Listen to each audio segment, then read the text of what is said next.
ఇక విశాఖలో నలుగురు విద్యార్థుల పరార్ కలకలం రేపుతోంది. ఇటీవల వచ్చిన లక్కీ భాస్కర్ సినిమా చూసి అందులో హీరోలాగా తాము కూడా భారీగా డబ్బు సంపాదించాలనే లక్ష్యంతో ఇటీవల హాస్టల్ నుండి పరారయ్యారు. ఆ నలుగురు విద్యార్థులు విశాఖలోని సెయింట్ ఆన్స్ హైస్కూల్లో చదువుతున్నారు.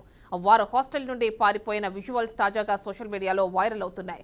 ఈ ఘటనకు సంబంధించి సీసీటీవీ ఫుటేజ్, వీడియో సోషల్ మీడియాలో దర్శనమిస్తోంది. ముందు తమ బ్యాగ్లు బయటకు విసిరేసిన విద్యార్థులు ఆ తర్వాత ఒక్కొక్కరుగా గేట్ దూకి పారిపోయారు. రోడ్డుపై పరుగులు తీస్తున్న దృశ్యాలు కూడా మరో సీసీ కెమెరాలో రికార్డ్ అయ్యాయి. విద్యార్థుల అదృశ్యంపై కేసు నమోదు చేసుకున్న పోలీసులు ముమ్మరంగా దర్యాప్తు చేస్తున్నారు. పూర్తి డీటెయిల్స్ విశాఖ నుంచి మా కరెస్పాండెంట్ శ్రీనివాస్ అందిస్తారు. శ్రీనివాస్, చెప్పండి. చలనచిత్రాలు చూస్తూ పిల్లలు పెడదారిన పడుతూ ఉన్నారని చెప్పడానికి నిదర్శనంగానే విశాఖపట్నంలో సంఘటన అయితే చోటు చేసుకుంది.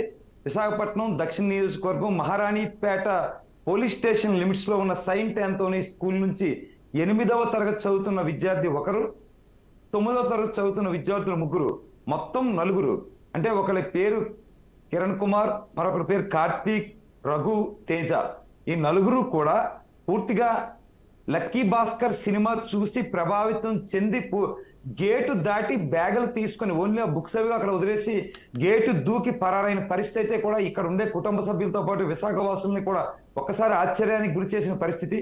పోలీస్ ఇంట్రాగేషన్ లో ఈ విషయం తెలిసిందే, లక్కీ భాస్కర్ సినిమా అనేది. ఎందుకంటే వాళ్ళు తప్పిపోయిన తర్వాత నుంచి పోలీసులు ప్రకటనలు ఇవ్వడం జరిగారు. ఫోన్ నెంబర్లు, రైల్వే స్టేషన్ లేదంటే బస్ స్టేషన్, ఇలా అన్ని చోట్ల పోస్టర్స్ అంటించారు, టీవీ ఛానల్లో ప్రసారం చేయించారు, సోషల్ మీడియా వేదికగా ప్రసారం చేయించడంతో నిన్న రాత్రి వాళ్ళు విజయవాడ పోలీస్ స్టేషన్ లో దొరకడం, విజయవాడ రైల్వే స్టేషన్ లో ట్రేస్ అవుట్ అయిన పరిస్థితి.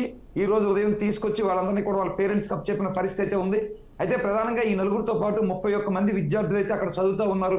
నలుగురు విద్యార్థులు బుద్ధిమంతులే, బాగానే చదువుకుండేవారని చెప్పి ఆ స్కూల్లో ఉండే అసిస్టెంట్స్ కానీ, స్కూల్లో ఉండే లెక్చరర్, స్కూల్ విద్యార్థులు అదే అక్కడ ఉండే టీచర్లు కానీ చెప్తున్న పరిస్థితి అయితే ఉంది. అయితే పోలీసులు తెలిపిన వివరాల ప్రకారం చూసుకుంటే వాళ్ళు కొంచెం బ్యాక్ డోర్ స్టూడెంట్స్, చదువు సరిగ్గా అవ్వలేదు కాబట్టి మనం తిరిగి తల్లిదండ్రులకి కారులో వద్దాం, బాగా డబ్బులు సంపాదిద్దాం, కారులో వచ్చి తల్లిదండ్రులను సర్ప్రైజ్ చేద్దాం అనే ఉద్దేశంతోనే వెళ్ళిపోయినట్టుగా కూడా పోలీసులకు తెలిపినట్టుగా కూడా పోలీసుల నుంచి మనకైతే సుస్పష్టమైన సమాచారం అయితే ఉంది.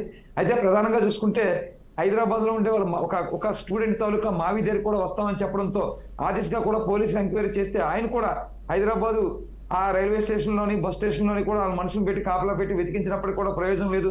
అయితే ఎటకేలకు కూడా విజయవాడ రైల్వే స్టేషన్ లో దొరకడంతో కొంత ఊపిరి పీల్చుకున్న పరిస్థితి అయితే ఉంది. పోలీసులు క్షేమంగా వాళ్ళ నలుగురిని అప్పచెప్పారు.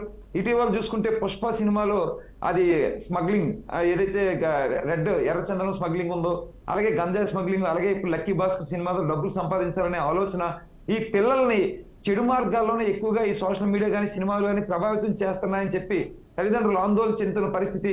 సినిమాలు కానీ, సోషల్ మీడియా వేదికగా కానీ, మరే ఇతర అంశాలు కానీ, వార్తా కథనాలు కానీ పిల్లల్ని మంచి దిశగా ప్రభావితం చేయాల్సిన ఈ నేపథ్యంలో పూర్తిగా కూడా చెడుపై దారి చూపిస్తున్నాయని తల్లిదండ్రులు అయితే ఆందోళన చెందుతున్నారు. పిల్లలు ఇప్పుడైతే మాత్రం ఈ ఎపిసోడ్ అంతా కూడా క్షేమంగానే క్లోజ్ అయిందని మనం హ్యాపీగానే ఫీల్ అవుతున్న పరిస్థితి అయితే ఉంది. ఎందుకంటే పోలీసులు ట్రేస్ అవుట్ చేసి వాళ్ళ తల్లిదండ్రులకు చెప్పిన పరిస్థితి అయితే ఉంది ఇక్కడ.